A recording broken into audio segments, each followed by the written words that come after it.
Boa tarde a todos, é prazer imenso em recebê-los novamente. Chegamos ao nosso 7º webinar Papo Movimento, que é uma realização conjunta da Intermodal Informa com a Bralog. Hoje nós teremos mais um episódio da série Práticas de Digitalização da Cadeia de Suprimentos, né? E vamos abordar aqui inovação na análise de cenários e gestão de risco. Uma matéria muito importante no nosso setor, ainda mais nessa época de várias incertezas, né? A gente entende que analisar cenários, tanto internos como externos das organizações, nos ajuda a projetar o futuro, nos auxilia a diagnosticar eventos, potenciais problemas, como lidar com esses problemas, além de melhorar o nosso gerenciamento dos riscos, né? Pretendemos, nessa sessão, com nossos convidados, discutir inovações de análise de cenários e gestão de risco nas decisões na cadeia de suprimentos, sobre a influência da transformação digital e da inteligência analítica, né? Nossos convidados aqui, com larga experiência, vão compartilhar o dia a dia dos seus negócios, a academia também trazendo conhecimento. Então, é com grande alegria que a gente recebe outro grupo de expoentes especialistas no nosso setor. Gostaria de apresentar a vocês, primeiro, o professor Dr. Gilberto Montebeller, engenheiro eletricista pela Universidade Federal de Santa Catarina, mestre em engenharia econômica pela mesma universidade, doutor em engenharia econômica pela Universidade de Santa Catarina e também pela University of Strathclyde. Acho que está certo a pronúncia, né, professor? Está certo, sim. E com pós-doutorado em Management Science também pela mesma universidade. O professor é titular de Management Science da Loughborough University, é pesquisador sênior na University of Southern California, nos Estados Unidos, editor associado do Informed Decision Analysis Journal, e além de outras atribuições de um amplo CV, um amplo currículo, com vários artigos publicados, aí o professor pode explorar um pouquinho conosco, e lembrando que ele é um dos grandes especialistas no assunto que nós vamos debater hoje. Seja bem-vindo, professor. Uma grande honra já, 21 horas aí, um pouquinho mais no Reino Unido, né? Obrigado, Pedro, e uma boa noite a todos aqui de Londres. Ainda é dia, vocês podem ver pela janela que ainda é dia, apesar de ser 9 da noite. É um prazer estar com vocês. Obrigado. Obrigado, professor. Joyce Ribeiro, Chief Operating Officer na Optimum Supply, mestre em Engenharia de Sistemas Logísticos e Engenharia Mecânica, ambos pela Escola Politécnica da USP, possui graduação em Global Logistics and Supply Chain Management pelo MIT, possui mais de 15 anos de experiência em supply chain, nas áreas de suprimentos, transportes e distribuição, gestão de projetos, ensino e pesquisa, tendo trabalhado na indústria, instituições de ensino, consultorias e também iniciativas empreendedoras. Vai ser pesquisador em temas de análise de decisão aplicada a cadeias de suprimentos e sustentabilidade e especialista em tomar decisão estratégica com múltiplos objetivos. Muito obrigado, Joyce, pela presença. Obrigada, Pedro, pelo convite. Boa noite a todos. Prazer estar aqui. Seja bem-vindo. Fernando Gasparini, que é diretor executivo de Supply Chain na Via Varejo. O Fernando, engenheiro formado pela FEI, com MBA em Tecnologia. Possui mais de 23 anos de experiência em Supply Chain de varejo, onde trabalhou em grandes empresas do setor, como o Grupo Pão de Açúcar, Pernambucanas, Magazine Luiza, Carrefour e Big. Fernando, uma enorme satisfação em recebê-lo mais uma vez no Papo Movimento. Seja bem-vindo, viu, Fernando? Obrigado pelo convite, vai ser um prazer dividir a experiência com vocês aqui. Excelente. O Willi de Barcelos, que é diretor de Supply Chain na Yamaha do Brasil e diretor da Yamalog, empresa de logística do grupo, né? Administrador de empresas pela PUC, do Rio Grande do Sul, e pós-graduado em marketing pela Unicinos. Atuou anteriormente como superintendente de transportes da Uzi Minas entre 2009 e 2013, tendo ainda passagens pelo Grupo Gerdau, Avipal LG Alimentos, bem como grandes operadores logísticos, ALL, Delara, Coopercarga e Armazéns Gerais Colômbia. Obrigado pela sua presença, Barcelos. Seja bem-vindo. Obrigado, um prazer estar aqui com todos. É uma oportunidade não só de podermos debater, como de aprender bastante também. Ótimo. E a Yamaha e a Yamalog são associados da Bralog. Seja bem-vindo, viu? Bom, antes de avançarmos com os temas, com os nossos debatedores, a gente também vai incluir perguntas do público, então façam as perguntas pelo Q&A, comentários pelo chat, e se possível, perguntas concisas que ajudam no agrupamento e endereçamento aos debatedores. Pois bem, professor Gilberto, uma grande satisfação em recebê-lo, é um orgulho termos um professor de tamanho quilate ministrando aula no exterior, com uma carreira internacional brilhante, né? Isso nos dá orgulho, né? Então, muito alegre em recebê-lo e começando o bate-papo contigo, se você podia contextualizar a importância dessa parte de gestão de riscos e análise de cenários na cadeia de suprimentos e suas atividades. Por gentileza, professor. Tá bom, obrigado, Pedro, e obrigado pela uma apresentação tão completa e tão bem recomendada. Vamos ver se eu consigo responder à altura o seu elogio. Vamos lá. Eu gostaria de começar, na verdade, falando um pouco sobre duas tendências que eu acho que são importantes, mundiais, que são importantes e têm reflexos importantes nas empresas brasileiras e no Brasil. E são cenários que estão se desenvolvendo agora e acho que vão fazer a gente pensar um pouco sobre como é que as nossas empresas e como é que as organizações brasileiras e multinacionais devem responder a esses cenários. Vamos lá. O primeiro deles é que eu acho que essa nova competição, tanto tecnológica quanto de mercados da China e dos Estados Unidos, vai ter repercussões importantes para o Brasil. O Brasil foi um dos grandes perdedores, de certa forma, da entrada da China no mercado internacional. O Brasil competia lado a lado com a China em produtos industrializados, como sapatos, têxteis, etc. E o que a gente observou é que a China, eu diria com práticas, de certa forma, competitivas, de certa forma desleais, acabou atrapalhando muito a indústria brasileira. E tem um estudo recente da CEPAL que mostra que a indústria brasileira, o Brasil está se desindustrializando. Uma coisa que pode acontecer agora é uma polarização maior de um grupo pró-americano e um grupo pró-chinês, e com isso talvez crie oportunidades para o Brasil e para as empresas brasileiras de produzirem mais em casa, dependerem menos do mercado ou da produção chinesa, e, portanto, com oportunidades para a indústria brasileira, mas também desafios, é claro, para toda a fase de suprimento, toda a parte de suprimentos que nós temos no Brasil e na América Latina. Que isso significa mudanças estruturais das cadeias de suprimentos e cadeias produtivas, né? Se você não está mais, ou não pode mais depender da China, isso significa que você tem que produzir em algum lugar e isso tem que ser bem planejado. Então, essa é uma tendência, essa competição entre Brasil e China, eu acho que cria um cenário bastante instabilidade, mas também de oportunidades para o Brasil. O segundo mega cenário, e a mega tendência, é essa crise de demanda após a pandemia do Covid-19. Essa crise é basicamente uma crise de demanda por falta de confiança, né? E o que a gente espera é que as iniciativas, por exemplo, do governo britânico de incentivar os empregadores e manter os empregados, e eu acredito que o Brasil também está, o governo brasileiro também está nessa linha, consiga efetivamente neutralizar a crise de certa forma rápida, uma forma certamente rápida, e que seja uma crise em formato de V, não é que nós tivemos essa queda rápida do crescimento, mas que tem uma aceleração também rápida. O problema é que se a gente tiver, por exemplo, uma segunda onda, que eu diria que é bastante provável, é que nós temos uma crise que seja em W, né? Ela cai, sobe um pouco, cai de novo e depois sobe. Isso significa que as empresas têm que lidar com um cenário de, por exemplo, estoques e controle de fluxo de caixa que deve levar em conta se você está lidando com um cenário em V ou em W.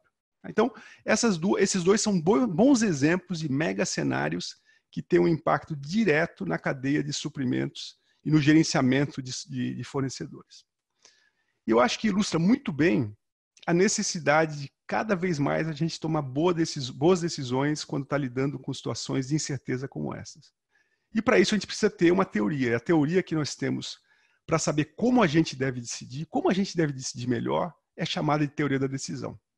A teoria da decisão é uma teoria muito bem estabelecida que nos fala como a gente deve integrar todos os aspectos que são necessários para se tomar uma decisão mais acertada com as informações que a gente tem e diante dos cenários futuros. Né? E eu diria que a escolha de suprimentos nesse nosso contexto é crítica para a gente poder gerenciar melhor, ou seja, as decisões que nós temos em quem nos fornece, o quanto nos fornece, quem não nos fornece, são decisões que estão sob o nosso controle. Muitas das incertezas não estão sob o controle dos gerentes de vendas e dos diretores de vendas. As decisões que estão sob o nosso controle são as decisões efetivamente de quem nos fornece, quem não nos fornece, o quanto deve ser fornecido e o quanto nós podemos ter de buffer se precisarmos mais ou o que devemos cortar se precisarmos menos. Então, eu acho que isso, de um lado, nós temos essas mega tendências da pandemia e de mudanças estruturais no sistema de mercado internacional, e, por outro, nós temos um gerenciamento que pode ser controlado muito pela escolha de fornecedores. Então, eu gostaria de abrir a minha participação com nossos colegas, o Barcelos, o Gasparini e a Joyce Ribeiro, para a gente discutir um pouco como é que as diversas empresas estão lidando com isso e como é que a gente pode ajudar efetivamente as empresas a decidirem melhor sobre situações de incerteza profunda. De volta para você, Pedro. Excelente, professor. Realmente as cadeias globais já estão sofrendo mudanças, né? E também gostei do seu ponto de oportunidades que a gente tem que buscar e no nosso dia a dia, no nosso país, né? Joyce, nessa mesma linha, você gostaria de complementar, compartilha da posição do professor Gilberto, por gentileza. Obrigada, Pedro. Sim, compartilho da visão dele. O que a gente vê no mundo é uma complexidade crescente, né? Inclusive, a gente fala muito de mundo VUCA, cada vez mais incerteza, cada vez mais ambiguidade e cada vez mais mudança. Então, a gente tem que saber abordar essa complexidade, essas mudanças.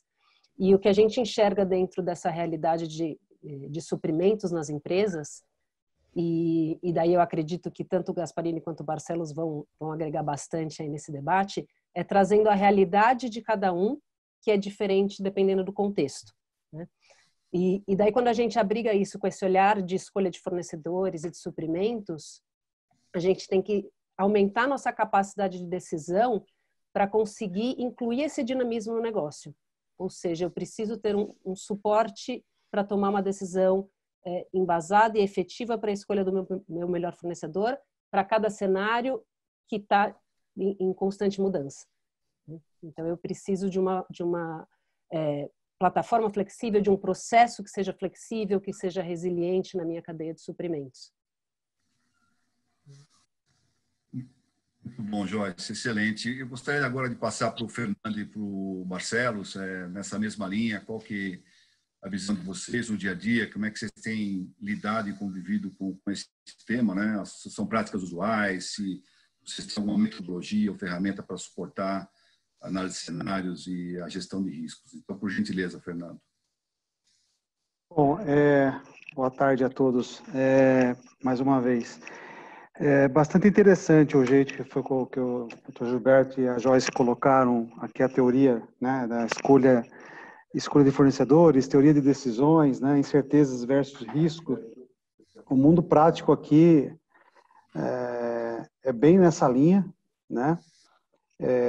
O problema é a pequena diferença entre o que quer dizer incerteza e risco, tá? Risco é quando você tem os parâmetros bem definidos de uma decisão ou outra, né? Então, você consegue medir certinho o potencial impacto de cada uma das suas decisões. A incerteza é que você não sabe de fato nada que vai acontecer, né? E é nesse cenário que nós começamos a crise, né? Então, foi um momento bastante difícil, um momento... E aí, todas as teorias, metodologias de risco e crise, gestão de crise, são colocadas à prova e implantadas, de fato, né? Então, todas as boas práticas disso, né, aqui foram implantadas, agregadas por um contexto de gestão de saúde muito importante do time, né, que foi amplamente já discutido em vários fóruns, né? Tudo que foi feito é para contornar a crise e evitar uma contaminação dos nossos colaboradores, etc. Eu não vou abordar esse tema que já foi muito ampliado, mas nós criamos a gestão de crise da companhia com todo mundo envolvido e a gestão de inovação pela urgência, né? Então foi isso que nós fizemos. Nós tínhamos um momento ali, a Via Varejo sempre trabalhou com um patamar de estoque e uma política de estoque um pouco acima do que trabalha a concorrência. Nós temos uma infraestrutura muito avantajada, então a gente conseguiu absorver tudo que tinha que absorver de impacto no processo, né? Obviamente que você sai de um cenário de 70% do teu faturamento perdendo de uma hora para outra, que é o fechamento das lojas, e é uma mudança em semanas, acho que dá para falar semana no singular aí, abrupta do modal de venda, né, para o online, e nós estávamos preparados para isso, né? Então a gente conseguiu contornar a situação de um jeito bastante importante e rápido, né? Então, tudo que podia ser sido feito em termos de teoria aqui, nós implantamos na prática, na verdade, né? E nós vamos abordar isso mais para frente, mas, assim, na verdade, nenhum modelo de previsão de abastecimento, por exemplo, passou a funcionar. Nós tivemos que literalmente desliga, né? Porque a incerteza era tanta que é melhor deixar o ser humano tomar decisão, né? E a partir desse momento que o cabelo branco, né, a experiência de cada um fez uma baita diferença no processo, né? Então, acho que todas essas teorias aliadas a uma experiência muito forte fez uma bela de uma diferença para nós aqui, né? Acho que é isso, nesse tema, Pedro. Muito bom. Barcelos, você quer complementar também no seu dia a dia? Sim, eu acho que, até me valendo da conceituação que o Fernando fez a respeito do risco e incerteza, se tem uma coisa que eu acho positivo, o executivo brasileiro, em geral, já vive num ambiente hostil, com muitas oscilações políticas, econômicas, isso desde sempre, desde a década de 80, que eu começo a ter uma memória profissional lá em meados de 80. E esse momento é um momento de total incerteza, mas que eu acredito que nós consigamos trazer sempre caminhos alternativos que vão possibilitar saídas adequadas. Nós temos aqui a Via Varejo, que tem um escopo, eu acho, muito mais complexo que uma indústria como a Yamaha, que nós temos modelos de motocicleta, no caso do Brasil, né? A nossa linha de produtos varia desde piscinas até helicópteros no mundo. Mas aqui no Brasil, nós estamos concentrados em motocicletas, motores de popa e wave runners. Então, são basicamente 3 linhas de produtos e seguindo uma política mundial de modelos de produtos.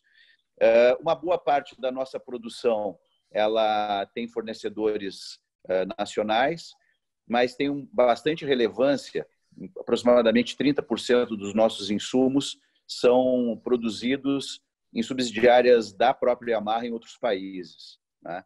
Então, essa política de definição de modelos, ter uma boa parte dos nossos insumos feitos em empresas coligadas da Yamaha, e também uma terceira fatia de insumos produzidos na própria fábrica, que é a nossa empresa o segmento de componentes, faz com que a gente tenha uma previsibilidade um pouco melhor, mesmo exposto ao risco das variações de volumes que aconteceram aí diante de toda a demanda reprimida em alguns casos e que teve uma elasticidade muito maior em outros. Enfim, dito isto, o que nos cabe assim acompanhar é ter um planejamento de produção bem alinhado com o de vendas e esse planejamento de produção ter a capacidade de tanto monitorar quanto fazer os nossos parceiros fornecedores estarem alinhados com esse ajuste. Nós tivemos um primeiro momento no mês de abril que realmente foi um pouco mais significativo, mas de maio para frente, e a tendência daqui para o resto do ano é que a gente tenha a manutenção de volumes bem estáveis, até bem próximos do que estava planejado no nosso budget original. Ótimo, Marcelo. Você tem duas visões importantes, né, da Via Varejo e da Remalog. Depois você volta também com mais experiências aí. Ô Joyce, falar um pouquinho sobre administração de incertezas na cadeia de suprimentos, né, principalmente nessa época de pandemia. Então, nos ajude a contextualizar esse tema importante, né, as incertezas na cadeia de suprimentos. Eu queria puxar um ponto que o Fernando Gasparini comentou da importância das pessoas nesse processo, né? Então, acho que ele introduziu esse tema relevante aqui na discussão das incertezas. Por mais que a gente fale muito da digitalização, e a digitalização, a transformação digital que a gente está vivenciando, ela tem que suportar os processos e ela acelera, ela é um grande catalisador em ganho de produtividade e no alcance que a gente consegue ter. As pessoas, elas ainda são parte fundamental, né? E daí tanto as pessoas no desenho dessa tomada de decisão, quanto as pessoas em forma colaborativa, né? Então, quando a gente fala da abordagem de tomada de decisão, a gente está considerando também a inclusão de várias perspectivas para melhor tomada de decisão. Então, não é ali só um sistema sozinho, é um sistema com um input, uma inteligência para que essa tomada de decisão seja feita. E um outro ponto importante a considerar também, que o Barcelos trouxe, é em relação ao relacionamento com os fornecedores, né?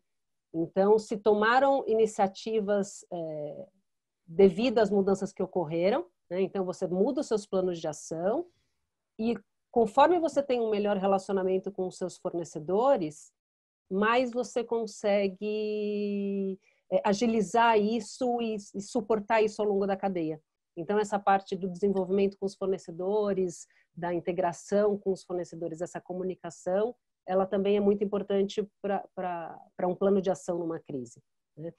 E daí, falando do ponto de vista de plataforma, né, de transformação digital, a ferramenta ela tem que ser um aliado das pessoas, né, da empresa, do usuário, para facilitar esse processo, né, para permitir que esse processo seja o mais fluido possível e que seja catalisado através de uma ferramenta de digitalização.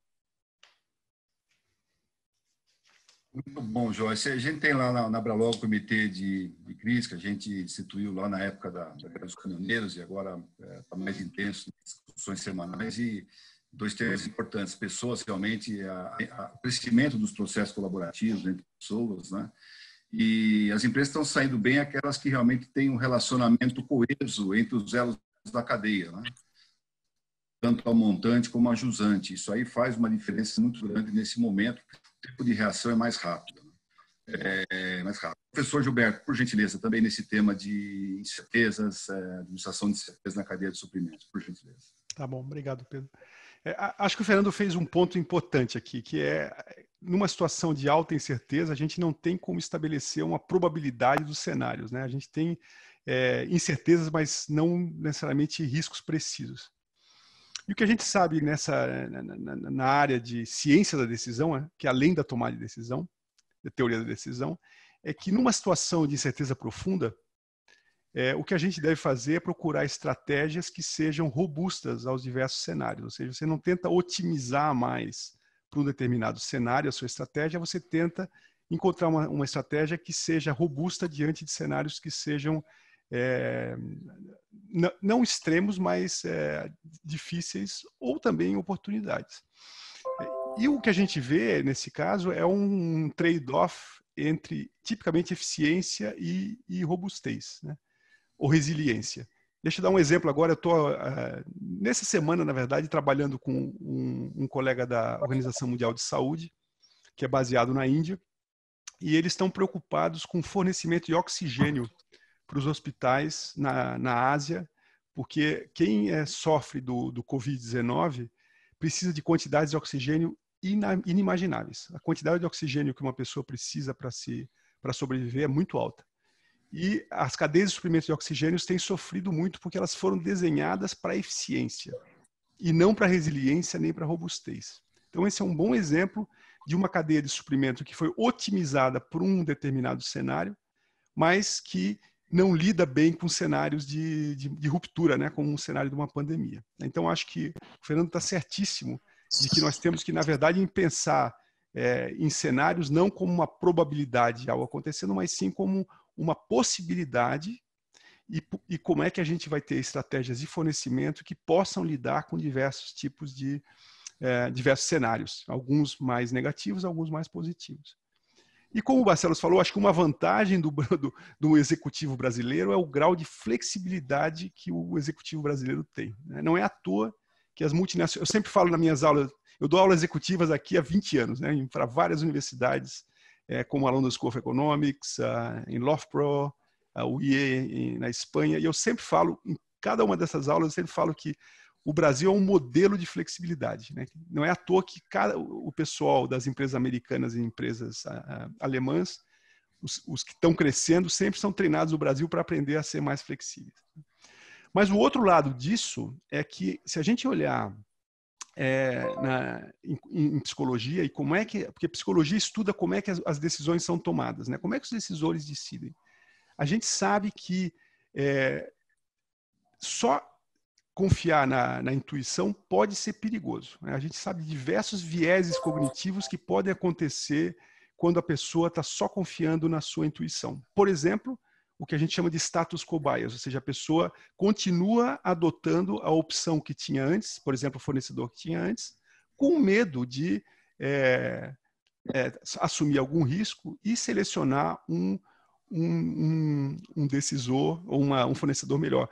O Barcelos tem um exemplo ótimo aí, que eu acho que ele vai falar depois, de como eles criaram, né, um sistema próprio de fornecimento para as peças, contrário ao que a indústria estava fazendo, né? Acho que esse é um bom exemplo de como é que é possível a gente pensar fora, né, da caixa, usar a intuição, mas também com uma análise mais sofisticada dos prós e contras de cada opção. Tá?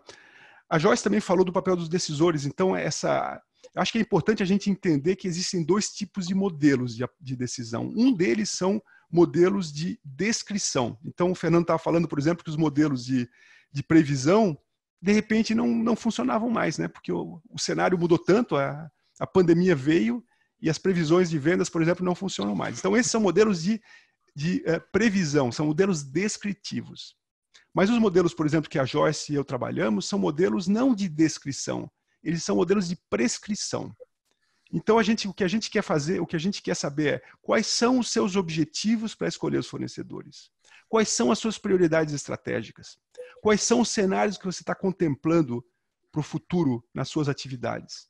E, a partir disso, o modelo integra de forma racional todas essas informações dos decisores, modela as preferências e os objetivos e a evidência, a informação sobre os fornecedores e fornece qual é o melhor decisor para aquela empresa que quer adotar aquela determinada estratégia. Então, são modelos de natureza diferentes. Eles não são modelos descritivos, eles são modelos prescritivos, que estão focados no apoio à decisão. Não na decisão, no apoio à decisão. Porque quem decide são seres humanos. As decisões importantes sempre vão ser tomadas por seres humanos. Mas a diferença é que os seres humanos, a complexidade é tão grande que nós sabemos, novamente da psicologia, que os seres humanos não conseguem otimamente integrar todos os aspectos do problema e chegar a uma decisão racional. E acabamos sofrendo e adotando decisões subótimas porque não temos capacidade cognitiva de processar tudo. Qual é a solução para isso? É ter um modelo que represente externamente todas as coisas que interessam e lhe ajude, então, a escolher qual é a opção, o fornecedor, o suprimento que é melhor. Então, é uma filosofia, eu diria, mais moderna de como é que sistemas de apoio à decisão, plataformas de apoio à decisão podem agir. Uma coisa é como é que é previsão, outra coisa é prescrição. E essas são coisas são modelos e sistemas bem diferentes. Não sei se ficou um pouco teórico, eu posso dar alguns exemplos, mas eu achei que o ponto do Fernando foi muito importante e queria levantar isso. Tá? Posso tentar colocar... A gente volta, o Fernando, eu quero ouvir. Assim, eu não achei muito interessante os seus pontos. A minha internet está um pouco instável aí, Pedro. Se ficar meio... deu uma rateada aqui, mas... Tranquilo. Eu gostei muito dessa analogia, doutor, aí, porque, assim, essa crise fez a gente desafiar todos esses pontos, né? Então, assim, coisas que o nosso viés mental não deixava a gente fazer, nós somos quase que obrigados a fazer e nos deparamos com sinais, com resultados muito melhores do que a gente podia imaginar, né? Nós estamos fazendo coisas hoje que jamais imaginava que podia ser feito. O próprio home office, altamente difundido, né? Desde situações de controle de temperatura dos funcionários, eu jamais imaginava que podia controlar isso de uma maneira tão em massa, com 2.500 funcionários entrando aqui no nosso CD todos os dias, todos os turnos. Então, nós criamos processos e estabelecemos novos padrões jamais imaginados que a gente podia ter feito antes. Por outro lado, essa questão, nós tivemos que usar também muita nossa intuição. Mas para fugir do risco que foi colocado, um meio de você fugir do risco é você não tomar decisão sozinho. Absolutamente. Então, você colocar pessoas experientes numa sala e discutir de uma maneira muito rápida, através de videoconferência, tal, qual seria a melhor decisão baseado na experiência de cada um. Isso, na minha visão, reduziu muito os nossos riscos de tomar decisão aqui na empresa. Né? E seguido, quando você faz isso, se divide os riscos, né? Você, de fato, não dá tempo para você adotar modelos, para colocar tudo num lugar só, para você construir um modelo para tomar uma melhor decisão. A decisão é em minutos, não estamos falando de horas aqui. Foi tão abrupto o negócio que o que nos uniu, né, foi a experiência, a colaboração interna e externa, e aí volto no ponto do Pedro ali, da colaboração entre nós e os fornecedores, o contato entre as logísticas, sem, né, a entidade comercial no jogo, que sempre dificulta um pouco essa vida nossa. Então, tudo que a gente sempre tem discutido, né, Pedro, de colaboração entre a indústria e o varejo, nada mais é que você eliminar os layers de comunicação, coloca os departamentos para falarem entre eles, né? Isso elimina gargalos de comunicação. Isso fez uma baita diferença. E ainda faz uma baita diferença nesse processo. Então, trazer para a realidade, né, para o status de implantação e execução, e nunca a palavra execução foi tão forte, né, que você não tem tempo para ficar planejando muito, não, executa, né, que senão você fica literalmente para trás. Né? Então, é uma combinação muito perfeita com a teoria colocada, com a execução que essa crise exigiu que nós, com tamanha incerteza exigiu que nós fizéssemos. Né? Eu queria complementar o que o Fernando está falando. Por gentileza, Marcelo. Eu acho que 2 exemplos de inferno é você querer ter um planejamento perfeito que contemple tudo, todas as variáveis, porque você vai ter um planejamento demasiadamente longo e muito provavelmente quando você chegar no modelo que você acha que é o adequado, ele já até se desatualizou. Isso para não dizer que ao natural ele já perderia tempo. Então a gente vive experiências eventuais que podem acontecer, esses planejamentos muito alongados, como o inferno oposto, mas ainda o inferno é o planejamento algum, né? Que a gente costuma ver em empresas menos estruturadas, algumas de cunho mais familiar, enfim, isso está sujeito a acontecer e na intuição de um líder que às vezes é o principal executivo da empresa, às vezes é o principal sócio, o único sócio. Então, eu acho que o ponto aqui em questão, principalmente nesse momento de incerteza, voltando no conceito inicial do Fernando, há necessidade, sim, de fazermos de forma envolvente, ouvindo quem está diretamente no processo, para contemplar tudo que é realmente importante, né? Agora, tem uma coisa que ninguém nos toma, que são as nossas experiências, e todos nós ocupamos, onde estamos alocados, responsabilidades sobre as quais nós já temos como contribuir. Então, não é só intuitivamente, não, é uma bagagem que a gente traz e que vai nos possibilitar ter tomadas de decisão mais corretas, principalmente com o alinhamento de um planejamento. Agora, num momento incerto como esse, não há como. A gente precisa ter um planejamento, mas precisa ter a prontidão. E aí eu costumo dizer uma coisa, a gente não pode ter compromisso com o erro, que a gente vê em outros segmentos, por exemplo, política, né? O cara casa com uma ideia, ele assume aquilo como sendo a verdade dele e ele se compromete até mesmo quando ele se deu conta que há um erro. E eu digo mais, não é não ter compromisso com o erro, é não ter compromisso com o acerto também. Porque o que acertou hoje, amanhã talvez já não seja o melhor. Ainda seja correto, mas não mais o melhor. E aí a gente, mesmo certo, a gente tem que estar questionando, e isso passa por nós que lideramos departamentos ou empresas, mas também pelas pessoas que compõem os nossos times. Então é fundamental que esse questionamento seja trazido à tona a todo momento e haja diálogo bem ágil, a percepção muito rápida do que está acontecendo para que se possa ter uma nova tomada de decisão. Então, esses componentes eu acho que passam por todo esse sistema que a gente tem de fornecimento, mas principalmente dentro de uma crise como essa, que, assim como o Gilberto falou, a gente está torcendo que ela seja em V, que ela não ocorra no W, aí, que é uma possibilidade, né? Vamos ver se com vacinas a gente evita isso. Mas, então, é essa questão aí ligada à prontidão. Seguir um planejamento, mas saber, inclusive, em que momento abandoná-lo para uma readequação de trajetória. Uma decisão. Eu estou vendo o professor Gilberto ali concordando, acho que ele quer falar um pouco, né, professor? Não sei se a Joyce quer entrar primeiro, Joyce. Joyce, por gentileza, nessa linha. Tem bastante coisa para falar aqui. Se quiser, pode falar. Deixa eu ir primeiro. Tá, tem bastante coisa interessante aqui, eu estou até anotando aqui. Acho que o Fernando levantou um ponto, outro ponto importante em tomar de decisão. A gente tem que entender o tipo de decisão que está sendo tomada.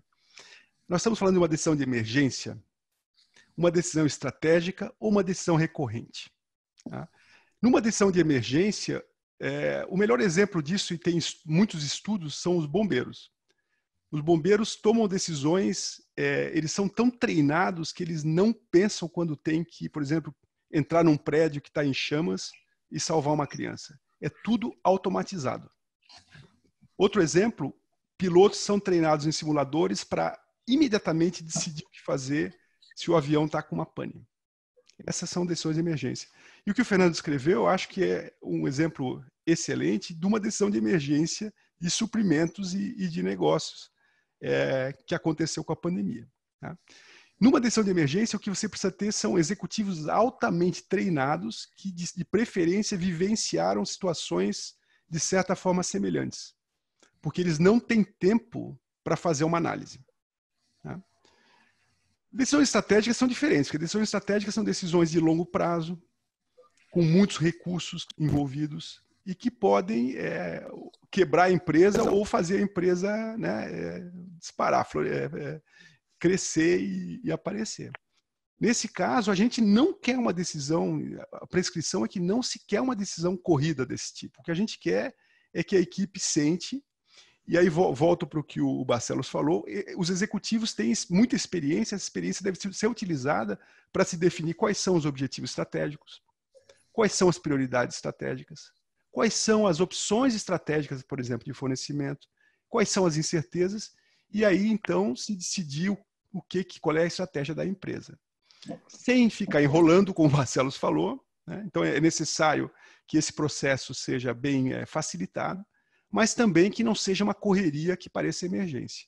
Né? Eu me lembro, por exemplo, no meu primeiro emprego, eu não vou falar qual é a empresa, mas tudo virava decisão de emergência.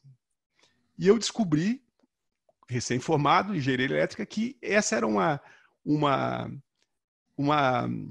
estratégia que o pessoal fazia para não ter que submeter a todo o processo de licitação existente. Se tudo é emergência, eu não preciso licitar nada. Então, a emergência vira um jeito de não planejar. Tá? Decisões recorrentes são um terceiro tipo. Tá? Decisões recorrentes são, por exemplo, uma decisão estratégica, eu tenho que comprar um avião para a minha empresa. uma decisão recorrente, eu tenho que comprar pneus para minha empresa. Então, nesse caso, o que eu tenho que fazer é estabelecer quais são os critérios que eu quero para comprar esses pneus. Isso toma um certo tempo. E depois eu tenho um sistema que automatiza isso e me faz com que a compra seja alinhada com a estratégia da empresa de um lado, mas, por outro lado, também que eu não perca tempo para cada compra. Tá? O que o Barcelos falou existe uma coisa chamada Requisite Decision Modeling.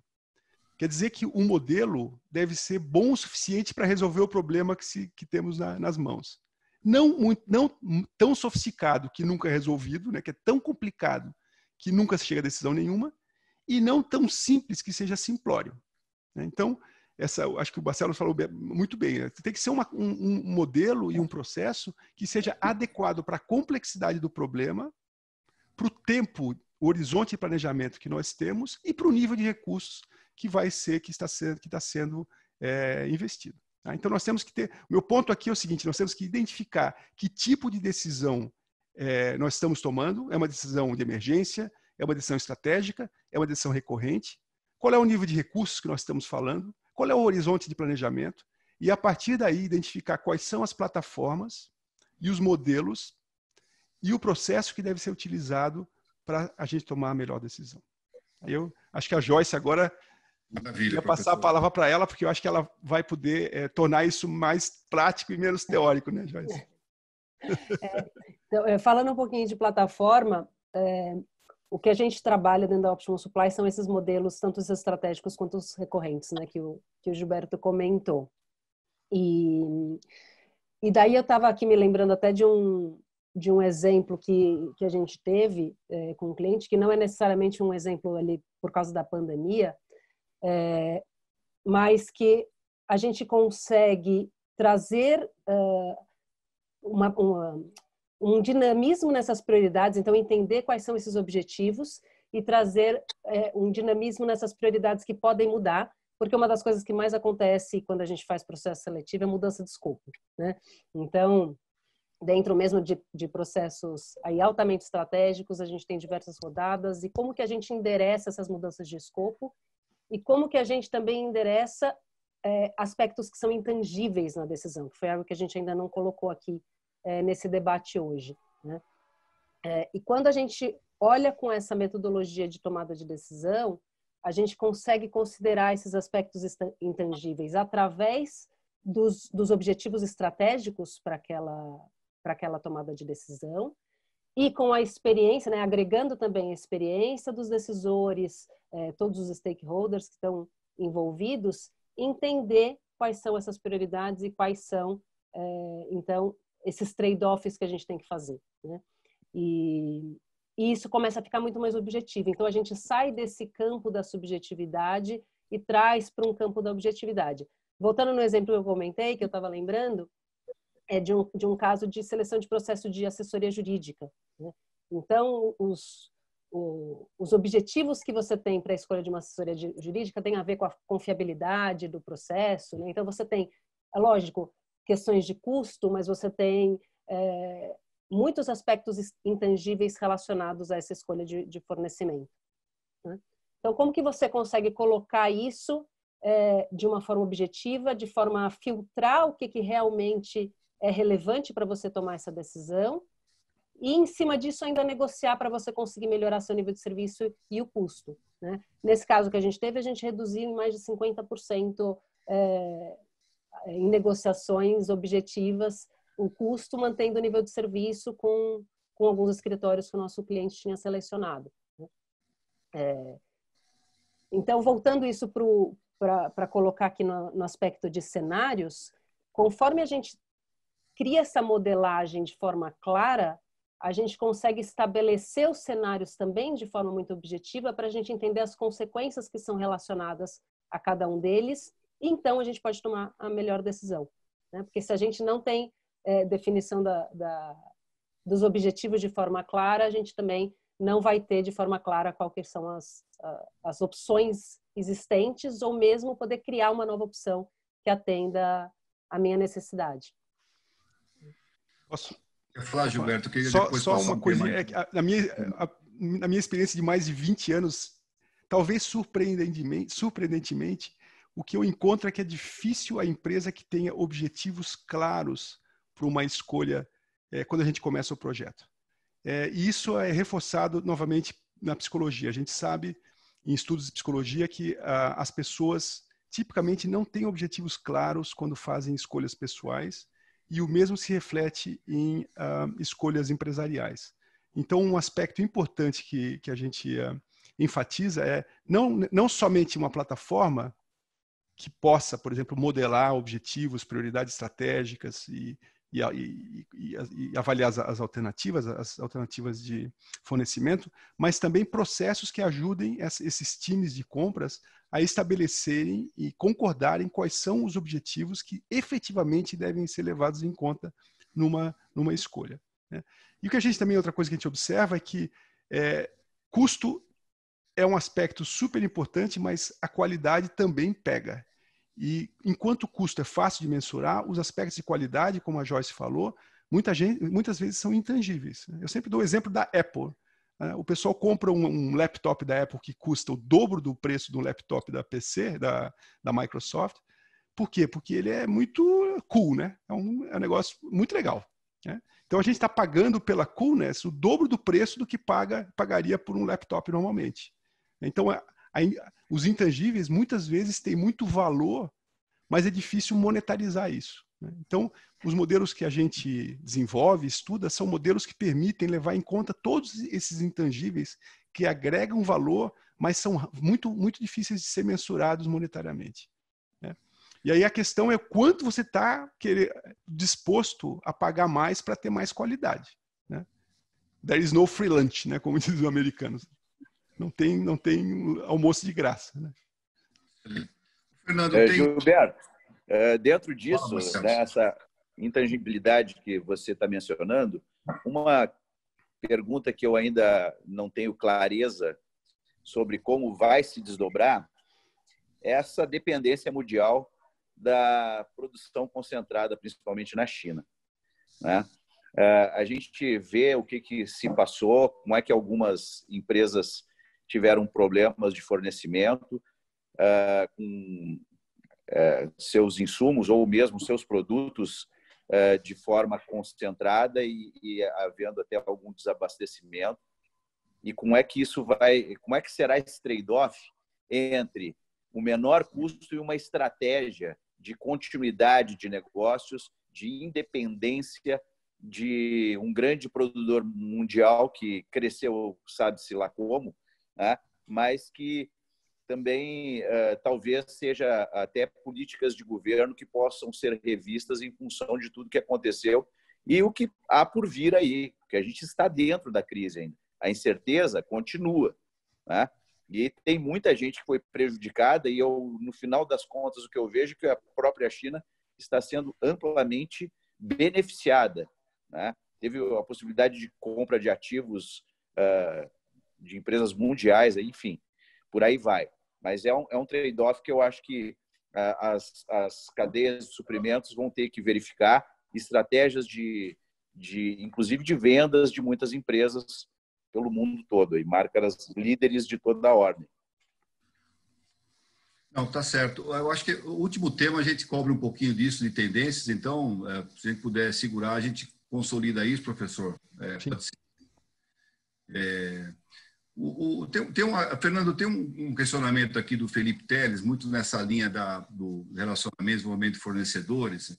Ele coloca que esse momento ímpar, de total incerteza, principalmente na relação com os fornecedores, né?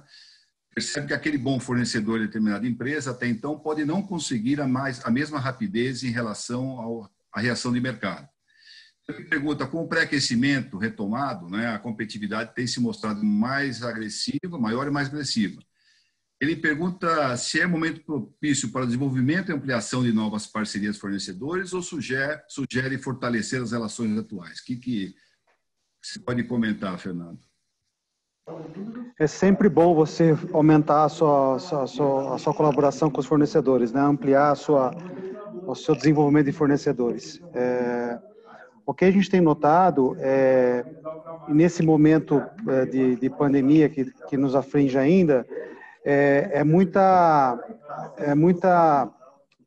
Os fornecedores também estão passando pelos mesmos problemas que nós, né? Todo mundo está no mesmo cenário. E eles têm estreitado um pouco o nível de incerteza. Como é que eles têm feito? Eles têm um fornecedor que desenvolvia 400 SKUs, por exemplo, produtos, ele também está concentrando a produção nos top sellers dele, né? E aí tem um fator aí de caixa, né, que é a única coisa tangível na crise, que nós, quando a crise veio, todo mundo sentou, foi em cima do caixa, né? Aí é proteção completa. Em cima dessa decisão, você começa a pensar no resto, né? Então, Pedro, assim, é ainda mais importante estar muito próximo dos fornecedores numa situação dessa. Porque sabendo que você vai ter uma descontinuidade de produção por um espaço curto de tempo, mas vai acontecer, você também realiza e reseta as suas expectativas aqui no seu conceito de S&OP.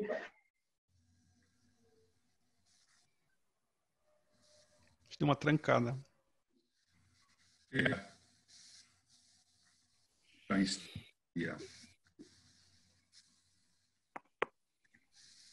Nivelamento de expectativas na companhia inteira.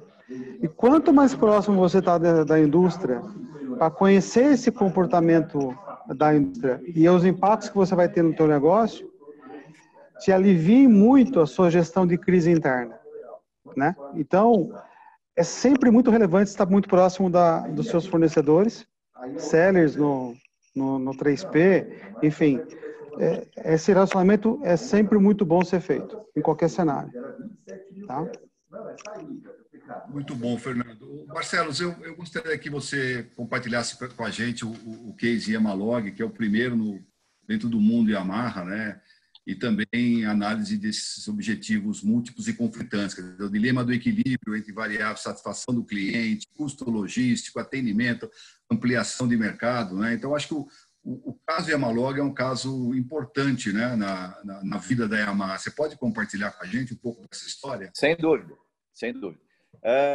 Primeiramente, eu acho que começa por uma contextualização da produção da Yamaha. A Yamaha produz, como todos eu imagino que saibam, em Manaus, por uma questão de incentivos fiscais. Nossa fábrica foi fundada na década de 80 em Manaus.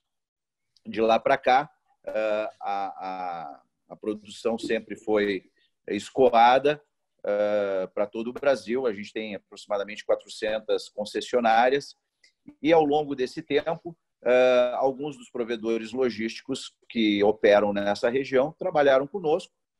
E, passado um tempo, eu estando na Yamaha, eu vi ali uma oportunidade que se traduziria não somente em custos, mas principalmente numa agilidade de atendimento às necessidades da Yamaha. E, com isso, podendo gerar para a nossa indústria maior competitividade no segmento como um todo, porque é um segmento onde a gente tem grandes players, aí um grande player, grande concorrente nosso a nível de mundo, mas que a gente precisa estar sempre buscando novas oportunidades de concorrer melhor. No passado, nosso custo logístico era superior a 10% do faturamento, hoje é a metade disso, em torno de 5%. E a Yamalog foi um dos pontos aí que foi preponderantes para isso. Nós fizemos um projeto que durou 2 anos, até aprovação no Japão. Nós inauguramos essa empresa em janeiro de 2017. Os primeiros passos de operações foram voltados à atividade de armazenagem, mas logo em seguida entraram os transportes de transferências da fábrica para os CDs, que são 10 distribuídos no Brasil. E logo a seguir, step por step, nós fomos começando a fazer as distribuições dos CDPs para as concessionárias. De uma forma resumida, não sei o quanto eu posso me alongar, mas o que eu posso garantir para vocês, que ela já se transformou numa empresa que, no fechamento do seu 3º ano, ela tem um faturamento bastante significativo e importante para o grupo, como grupo econômico no Brasil. Já se tornou algo assim importante na composição de resultado do Brasil. Reduziu, como eu falei, significativamente os custos e, principalmente, a melhora no nível de qualidade foi fundamental. Agora, claro, a gente tem, no nosso caso, uma necessidade que é bem específica, uma logística que liga a região norte do país com todo o restante do país, onde tem poucos fornecedores comparativamente com o que a gente dispõe aqui no Sudeste, né? Então, a gente se valeu de uma estratégia de partindo da plataforma da Yamaha como o cliente inicial. Nós já avançamos já em 2018 para o mercado na busca de outros clientes para criar uma sinergia com a nossa operação da Yamaha e jogar os custos mais para baixo. E com tudo isso, a gente ainda tendo que garantir a mesma qualidade que a Yamaha tem nos seus produtos aqui na indústria, nos instrumentos musicais, em tudo que ela faz, né? A gente teve que traduzir isso em serviço logístico. Então, há sempre uma preocupação muito grande, internamente, em primeiro lugar, mas fundamentalmente também para os clientes, os demais clientes, que é assumir compromissos que a gente possa cumprir integralmente. Isso é inegociável. O nosso time, a nossa empresa foi constituída dessa forma. A gente não tem como flexibilizar conceitos ou acordos, né? É tudo seguindo uma compliance internacional, com pré-requisitos de qualidade internacional e níveis de serviço que atendam a tudo isso. Então, para a gente foi super vantajoso ter construído a nossa opção de ter seguido com essa opção de criar o nosso operador. E aí, quando eu pego os principais indicadores antes da Yamalog, comparados com os atuais, tanto econômicos quanto operacionais, são incomparáveis. Em termos de avaria, lead time de entrega, a comunicação com os clientes, o custo, que isso sempre é muito importante. Quer dizer, então, assim, se constituiu uma saída estratégica fundamental para que a gente pudesse se tornar mais competitivo no segmento de produtos náuticos e motocicletas no Brasil. Eu acho que a gente avançou de uma forma que gera um diferencial, principalmente no atendimento às concessionárias e aos clientes finais. Uma visão bem resumida. Excelente, Marcelo. É bacana isso, né, Fernando? É o exemplo típico da primarização que deu resultado, né? Cada caso é um caso. E a especialização, Fernando, quer comentar um pouquinho a respeito? É um tema bem interessante, porque nós vemos, né, estamos vivenciando isso no varejo também, né? A primarização da entrega, e não estou falando aqui de frota própria, hein? Vocês têm uma confusão muito grande. Nós estamos falando de colocar o pedido, o tempo maior possível embaixo do nariz do varejo, que tem o cliente como o ser maior e ligando no meu saque perguntando onde está aquele pedido. Eu preciso ter esse pedido sob minha gestão. Então, assim, nós vemos bastante varejistas falando assim, não, eu tenho 60%, 70% das minhas entregas dentro da minha malha, né? Essa é a tendência. Então, é aquele negócio, em vez de eu colocar num correio, em vez de eu colocar numa transportadora X para entregar num cliente aqui na Lapa, eu prefiro colocar na carga de abastecimento da minha loja da Lapa e a loja faz a última milha. Então, assim, esse produto fica comigo até o dia de entrega. Ele não fica comigo há 3 dias da entrega. Então, ou seja, sobre a minha gestão, a minha responsabilidade. Então, nós vivenciamos isso muito agora, recentemente, com o Me Chama no Zap, que foi um evento bastante de sucesso na Via Varejo. Quando a crise veio, nós nos deparamos com 10 mil vendedores sem eu ter que fazer em casa. E nós desenvolvemos um aplicativo onde ele pode, através do nosso CRM, acionar os clientes e fazer a venda pelo online, né? Só que esse vendedor estava hiper super acostumado, né, a seguir as entregas que ele fazia, a venda do colchão, a venda da geladeira, através de uma frota minha dedicada que sai do meu CD com 30, 35 entregas para fazer a entrega durante o dia e volta. É o mesmo seu João que está aqui com a gente, da transportadora X, há anos. Então, se ele quer saber onde está a entrega, eu ligo para o seu João me fala. Quando esse cara começa a vender no online, e eu caio numa frota que não é do seu João, uma frota que nós chamamos aqui uma frota fracionada, de um correio, de transportadoras similares a isso, eu perco essa intimidade com a entrega. Isso foi um choque de gestão para o nosso vendedor, porque ele não tinha a informação a tempo para passar para o cliente, na mesma velocidade que ele tinha no dedicado. Então, isso foi uma mudança de comportamento absurdo na crise, né? E que mostra, mais uma vez, que o caminho que nós estamos trilhando aqui, de colocar as nossas entregas sobre a nossa gestão ao máximo do tempo possível, né? Criando a nosso operador logístico, né? A nossa VVlog, similar ao que a Yamaha fez, faz todo sentido, né? Então, de novo, né? Estou eliminando as incertezas do processo, né? O Trega traz a certeza que como está aquele processo, aquele pedido, aquele sonho em direção ao cliente, né? Então, bacana. E não importa, Pedro, só completando, se lá na ponta eu estou usando um crowdship, eu estou usando uma moto para fazer a entrega, uma moto da Yamaha, só para a gente não criar inimizades aqui, tá? Um motoboy que vai fazer a entrega. Mas o importante é que ele vai fazer a entrega no dia, né? Entendeu? Então, para a gente não confundir as coisas, né? Internalizar com frota própria, não é bem isso.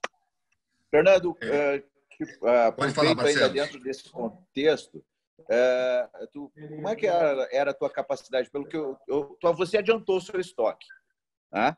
Então, teoricamente, tu precisa aumentar um pouquinho a tua capacidade de estoque nas próprias lojas. Isso está sendo... E tudo, pelo que eu entendi, nasceu dentro da crise agora. É uma nova forma de propor a entrega, mais ágil, mais na tua gestão, mas que foi identificado dentro de uma crise que se tornou oportunidade. Isso acelerou bastante o nosso processo, porque uma das vantagens competitivas da Via Varejo são as lojas grandes. Nós temos umas lojas mais, com um número de metro quadrado maior do que a concorrência.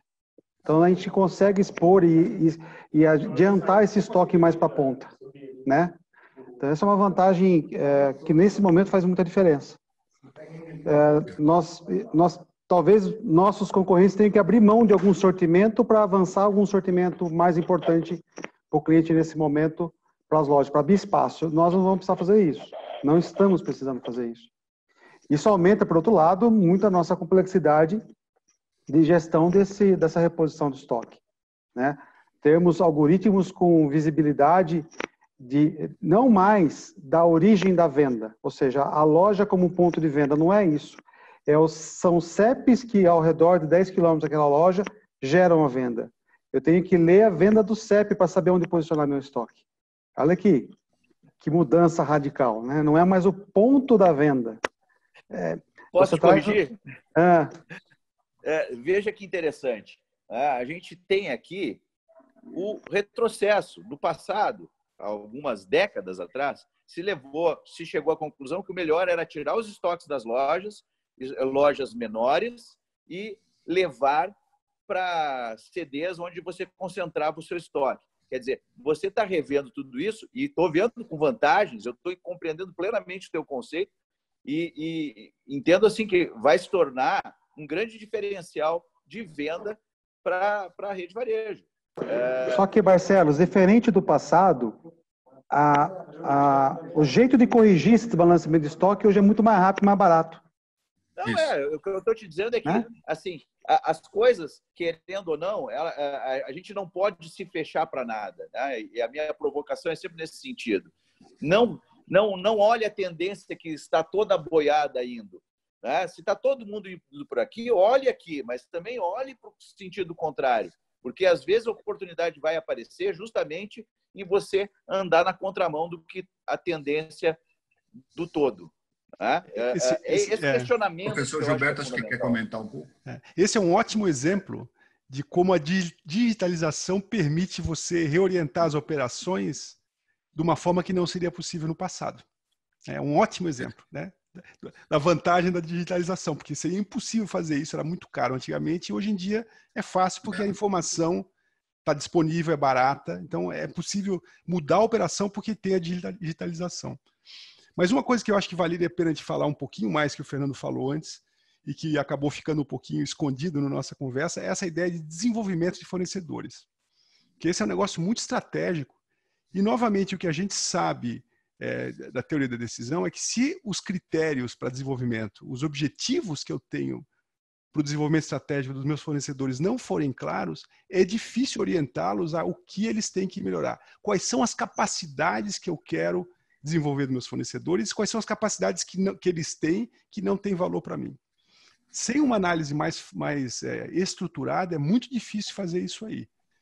Mas, por outro lado, se você tem um modelo que lhe permita avaliar o quanto de valor essas capacidades lhe trazem, você pode indicar para eles o que eles têm que desenvolver, o quanto eles têm que desenvolver, e, inclusive, pode incentivar eles financeiramente para o desenvolvimento dessas capacidades.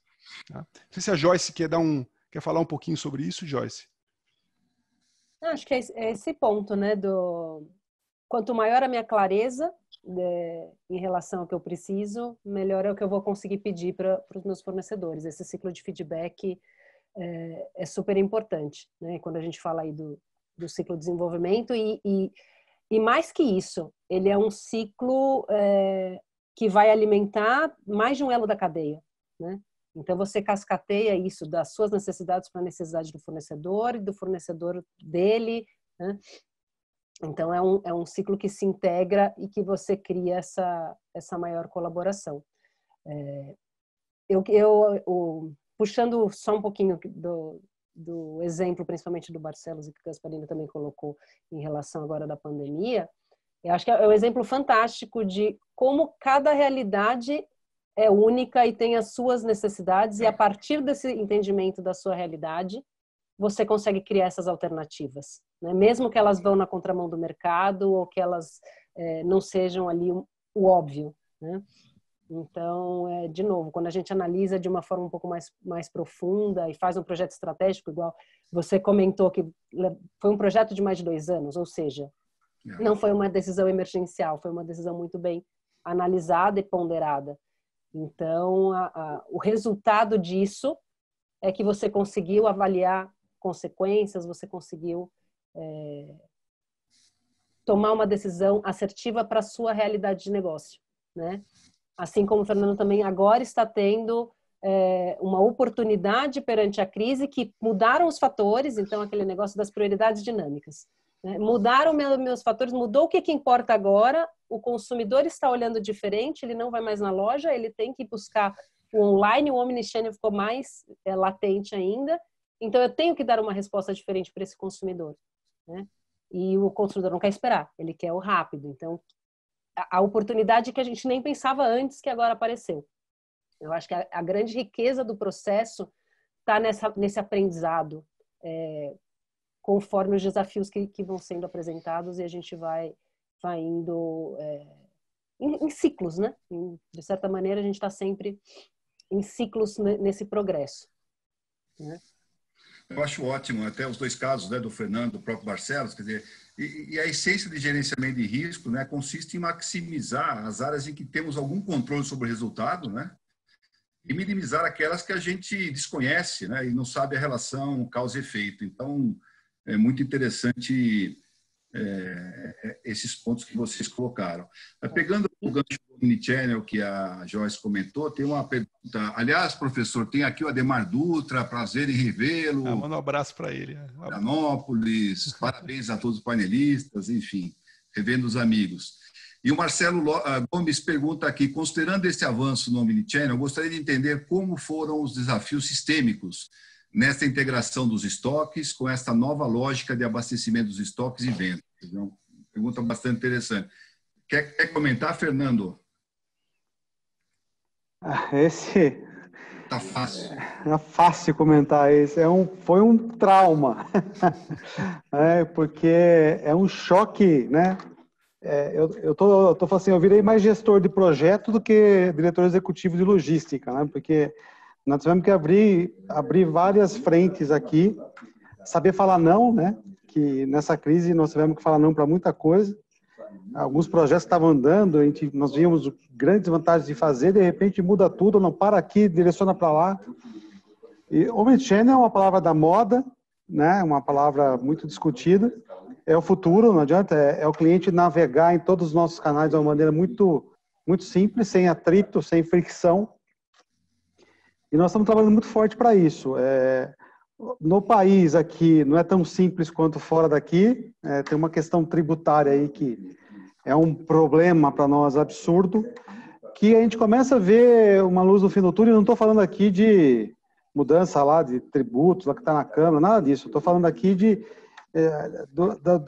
dos estados entendendo essa dificuldade e criando canais aí de discussão através da própria Abralog, FEComércio, para poder discutir coisas que estavam escritas em pedra e começam a ficar um pouco mais flexíveis, né, para facilitar um pouco. O problema é quando você troca de estado, né? Uma empresa que é nacional como somos, né, uma presença nacional muito forte, isso complica um pouco mais. Então, literalmente volta para a prancheta para redesenhar coisas que estavam escritas, abre discussões com o governo para ver o que é possível fazer. Isso para as empresas sérias como somos, né, para trabalhar tudo dentro da mais absoluta transparência, conforme a lei, é um desafio diário, é um desafio realmente bastante grande, tanto de entender junto com os governos o que pode ser feito e também de mudanças sistêmicas mesmo, né? Então, é um processo bastante árduo esse, não é fácil trabalhar com isso. E essa minha experiência do varejo diz que muitas empresas escolheram algumas batalhas, né, e lidam melhor com os assuntos melhor do que outros, né? Não dá para atacar tudo. Você não tem uma empresa que lidou com isso de uma maneira completa, né? Tem algumas que lidam melhores com outros assuntos do que outras. E para chegar numa homogeneidade de atuação nisso vai demorar um pouco mais de tempo, né? Nós aqui estamos trabalhando forte nesse contexto e escolhendo o que atacar primeiro, Pedro. Na verdade é isso. Tá? Muito bem. Marcelo, você quer complementar, professor Joyce, sobre esse tema? Eu acho que essa experiência é mais específica da Via Varejo, então não faz muito sentido, até porque a nossa forma de abastecimento é em cima de uma rede mais definida, são aproximadamente 400, eu imagino, concessionárias, né? Eu imagino que a Via Varejo tenha mais pontos de venda que nós e com uma complexidade de produtos muito maior. Nós temos menos de 30 modelos de motocicleta, ao passo que ele deve ter alguns milhares de... Marcelo, só para completar aqui, nós estamos discutindo aqui, por exemplo, como é que eu uso e faço um acordo com a Yamaha para as concessionárias da Yamaha serem um ponto de entrega de produto e coleta. A complexidade sistêmica e tributária embaixo do modelo desse é gigantesca. Com certeza. Como tudo que move o Brasil, a questão fiscal é fundamental, mas é que a rede de concessionárias, como todos devem saber, eu imagino, não é uma rede da Yamaha, né? São empresários, cada um com seu número de concessionárias, e a gente tem um planejamento de fornecimento em cima de demanda e é algo mais quadradinho, é muito mais fácil de planejar e executar, que eu imagino que seja a tua realidade aí. Muito mais complexa, muito mais numerosa, com muito mais variáveis do que o que a gente tem na nossa realidade. Então, eu acho que assim, a gente, quando olha a questão de produção, insumos, tem um formato também um pouco mais simplificado, mas quando a gente vai para a entrega nas concessionárias, tirando o elemento da logística, o modelo é bem mais definido. Então, em função disso, eu acho que a tua complexidade e o teu esclarecimento aí é capaz de dar muito mais abrangência aí no tema. Muito bem. Professor Joyce, querem comentar? A gente está indo para o último tema, ou seguimos? Acho que pode seguir. Então, a gente entra na influência da digitalização para tomar decisão, né, professor? Sobre as tendências, aí pode comentar um pouquinho do que o Marcelo falou antes, né? o que está por vir, quais são as inovações e cenários para a gestão de risco e nas organizações nessa linha? Bom, eu acho que o que nós vamos ter são duas tendências aqui. Uma vai ter cada vez mais inteligência artificial ajudando a navegar num número de quantidade de dados muito grandes e modelos que são de previsão que podem ser alimentados por esses modelos de inteligência artificial, como o Fernando falou, né? Todos os modelos, quanto é que eu vou vender no mês que vem? Né? De repente isso pode ser, daqui a pouco a gente vai ter as pesquisas no Google influenciando esse parâmetro no meu planejamento.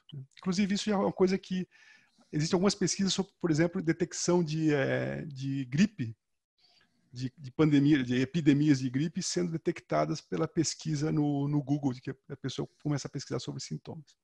Então, tem uma área grande que vai ser automatizada, mais e mais, eu acho, nessa parte de previsão. Mas a coisa mais quente são os modelos prescritivos, né? E essa é uma área que eu acho que tem muito a fazer, ou seja, como é que a gente faz, como é que a gente decide melhor, incorporando o que o Barcelos falou, incorporando a experiência dos decisores, por um lado, e, por outro, a teoria da decisão para identificar o que deve ser levado em conta e como deve ser levado em conta, por exemplo, na escolha de suprimentos. Então, essa combinação da ciência da decisão com a experiência dos executivos, que eu acho que é uma coisa que ainda está começando, é uma coisa pioneira e vai ter muito daqui para frente. Tá?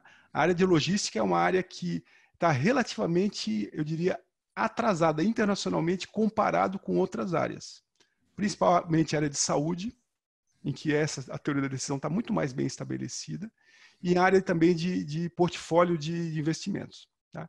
Então, se a gente comparar a área de logística na parte de modelos prescritivos, está agora se dando conta do benefício e da vantagem estratégica que modelos de apoio à decisão prescritivos podem lhe fornecer. E eu acho que é isso que é o quente no futuro. Então, vai ser uma combinação, como eu falei antes, de plataformas que modelam os problemas e processos decisórios que envolvem e alinham as equipes de compra e que conseguem então, definir quais são os critérios a serem levados em conta, quais são os cenários a serem levados em conta e quais são as opções que otimizem o valor, maximizem o valor para a empresa.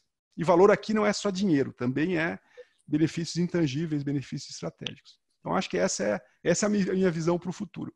Só respondendo o Barcelos, eu não posso deixar de responder a pergunta da China, porque eu achei uma pergunta muito interessante. Isso. Um pouquinho fora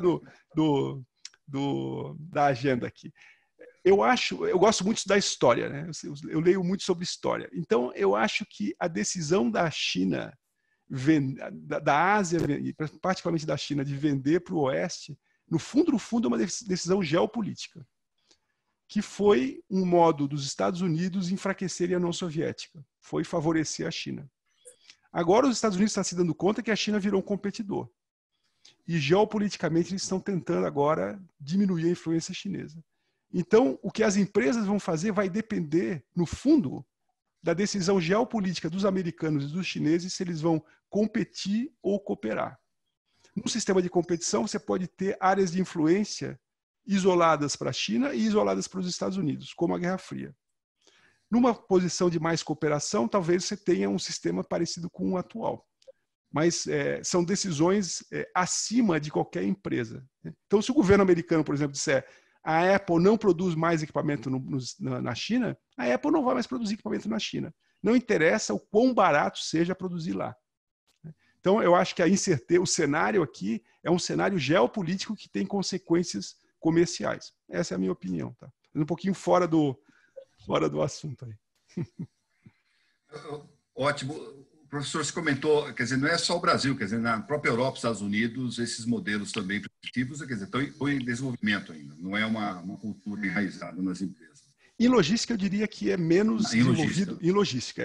Na área de concorrência pública, na área de saúde, na área principalmente de portfólios, tem muita coisa. Óleo, petróleo, indústria farmacêutica, essas áreas estão muito avançadas. Mas na área de logística, a gente tem menos implantações práticas, e é por isso que eu acho que, por exemplo, a Optimum Supply é uma das empresas, eu diria, no mundo pioneiras nessa área. Tá?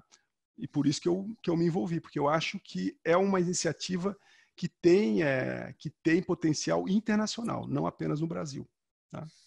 E eu conheço bastante as empresas que navegam nessa área. Tá? Quais suas considerações também sobre a digitalização, a tomada de decisão, por gentileza?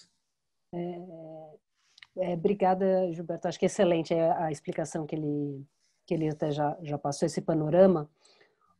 Acho que o primeiro ponto é a digitalização, a transformação digital é muito rápida, né? Então, o que a gente está fazendo hoje dentro da pandemia, se fosse há 10 anos atrás, seria completamente diferente, né? Muitas das coisas não seriam possíveis. E quando a gente coloca para o contexto de tomada de decisão, a digitalização também tem permitido muita coisa. Então, quando a gente fala agora de modelos mais estruturados, onde a gente consiga replicar de forma fácil, a gente consegue ter um alcance muito maior, a gente consegue padronizar dentro da área. Então, não é mais uma tomada de decisão daquele grupo, ele é uma tomada de decisão da cultura da empresa.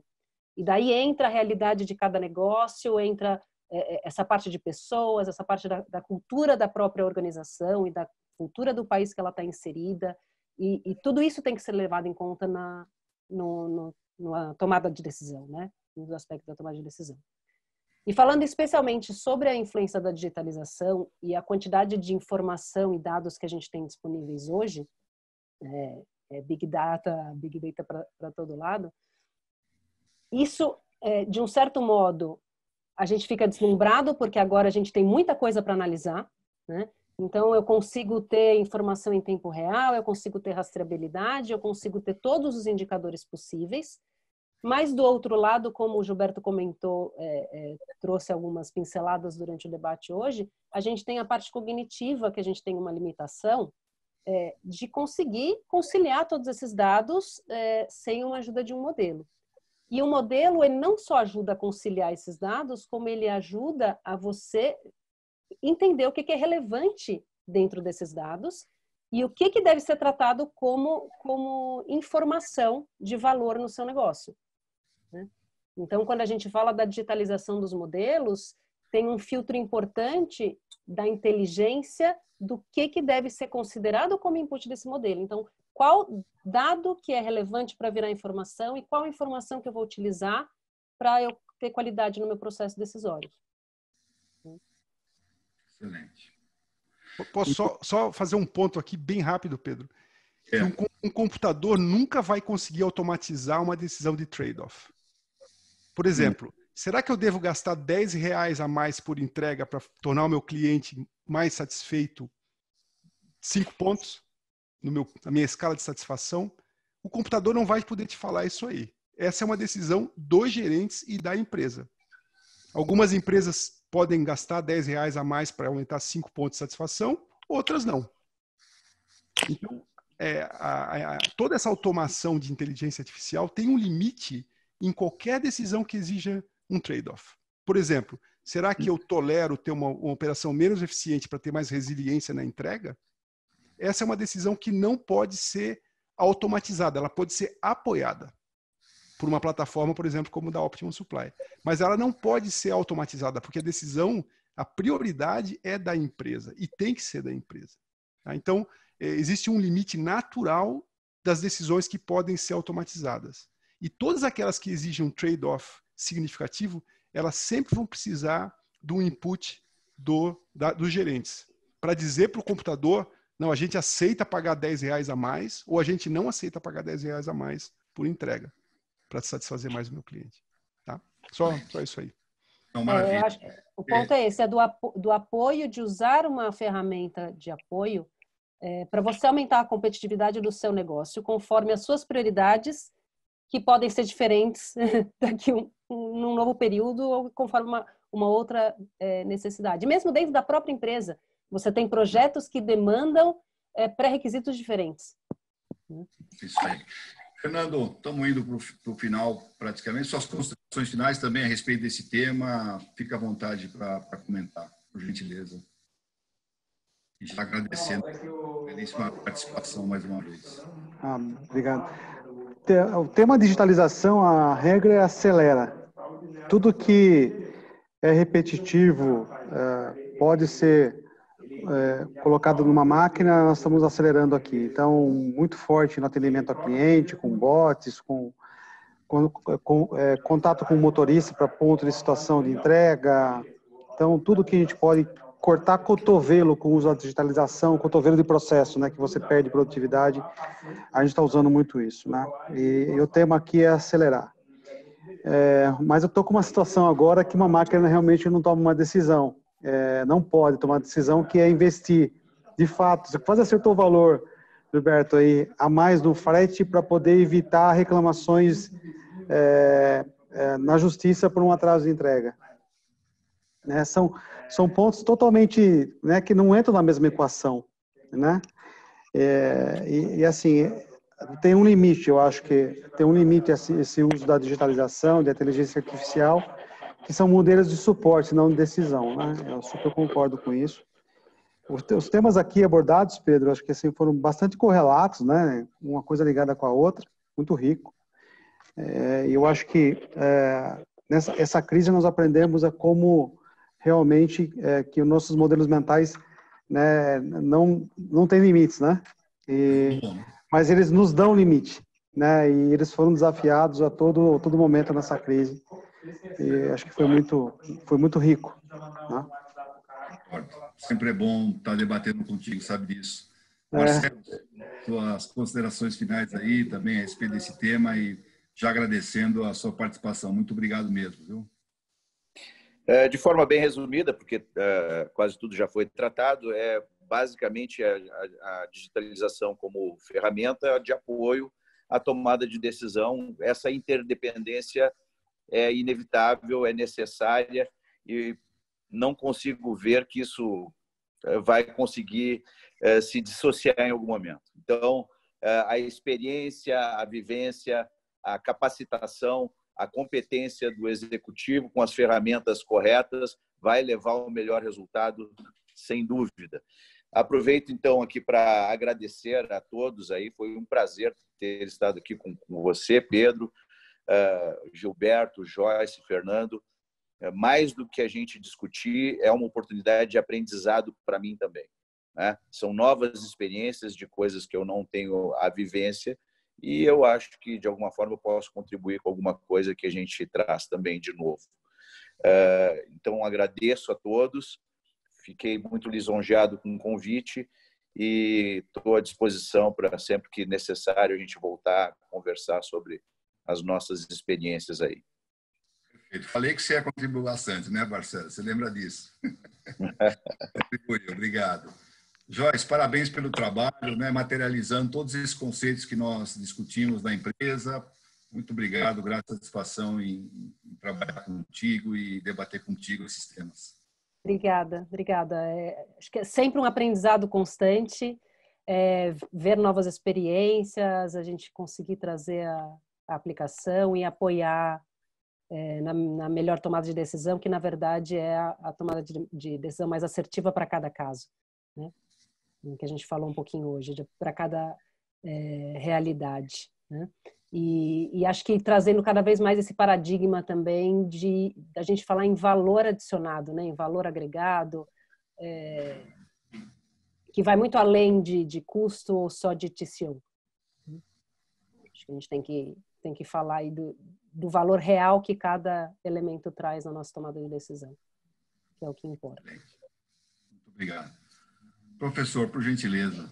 Tá bom, obrigado, Pedro. Só para concluir, eu queria agradecer o convite, Pedro, pela um debate muito interessante. Eu aprendi bastante sobre a operação da Yamaha e da Via Varejo, que eu não conhecia. E agradeço ao Barcelos e ao Gasparini pelo debate, a Joyce também pelo debate. Eu queria concluir com um pensamento que não tem nada a ver com logística, tá? Mas eu vou falar mesmo assim. Eu acho que essa pandemia, uma área de aplicação forte que eu tenho é a área de gerenciamento de riscos em saúde, tá? Em segurança de saúde.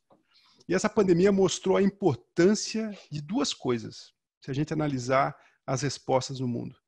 Um é o do gerenciamento do risco e o outro da tomada de decisão. E se a gente olhar os líderes, por exemplo, vamos comparar o líder dos Estados Unidos, da Alemanha e da Grã-Bretanha, se vocês olharem o número de casualidades, de mortes que esses países tiveram, são totalmente diferentes e tudo tem a ver com a qualidade de decisão dos líderes que eles têm. Então, acho que mais do que lucro, mais do que valor, se a gente pensar em vida, o que a gente está observando é que a decisão e a qualidade da decisão é um negócio muito importante. Então, agora, se a gente for para um nível mais baixo, que são de empresas, né? Primeiro falamos de países. Se a gente for para empresas, novamente, a qualidade da decisão é que vai definir se as empresas vão prosperar ou se vão se afundar na crise e depois da crise. Então, tudo que a gente faz se transfere pela tomada de decisão. Como executivos, na verdade, a gente pode planejar muito bem, mas se não decide, nada é feito. Se a gente não pensa quando decide, pode tomar decisões de má qualidade. Se a gente não ouve, como o Fernando falou, se a gente não ouve uma equipe, a gente pode tomar uma decisão que seja muito restrita em termos das informações que foram levadas em conta. Então, acho que a gente tem que reconhecer mais o papel dos executivos como tomadores de decisão e, novamente, ressaltar a importância de se tomar decisões de uma forma mais bem pensada, com mais ciência, com intuição junto com informação, mas também com teoria por trás. Ou seja, essa combinação de teoria e experiência executiva é o que torna uma tomada de decisão vencedora. Tá? Só queria, para finalizar, falando novamente da pandemia, desejar que todos vocês que estão assistindo e também do painel estejam bastante seguros, cuidem-se, porque essa é uma doença muito séria, esse é um vírus que não tem vacina, não tem cura, e as consequências de longo prazo são desconhecidas. Então, eu gostaria de realmente recomendar a todos que vocês se cuidem muito, fiquem saudáveis, fiquem com as suas famílias protegidos, porque a gente tem que a gente tem que lidar com esse risco de uma forma, novamente, com decisões bem pensadas. Tá bom, pessoal? Então, a mensagem é essa de segurança. Isso aí. E passaremos. Tá, aliás, tem um livro que eu gosto muito, o professor deve conhecer, Against the Gods, Contra os Deuses. Né? Muito bom livro. História memorável da evolução do risco na humanidade, são 5 fases da humanidade, e cada um com o seu problema, com a sua pandemia, vem a teoria dos dados, probabilidade, quer dizer, uma evolução. Né? Então, agradecer mais uma vez a participação de todos vocês, agradecer a equipe da Informa pelo apoio ao nosso webinar, lembrando também que a Intermodal foi postergada para o próximo ano, né? 2, 3 e 4 de março, no São Paulo Expo. E nosso próximo webinar já tem data marcada, no dia 6 de agosto, também uma quinta-feira, às 17 horas. Boa noite, obrigado pela presença, fiquem com Deus, um cordial abraço. Até mais. Um abraço, boa noite. Um abraço. Boa noite. Cuide-se.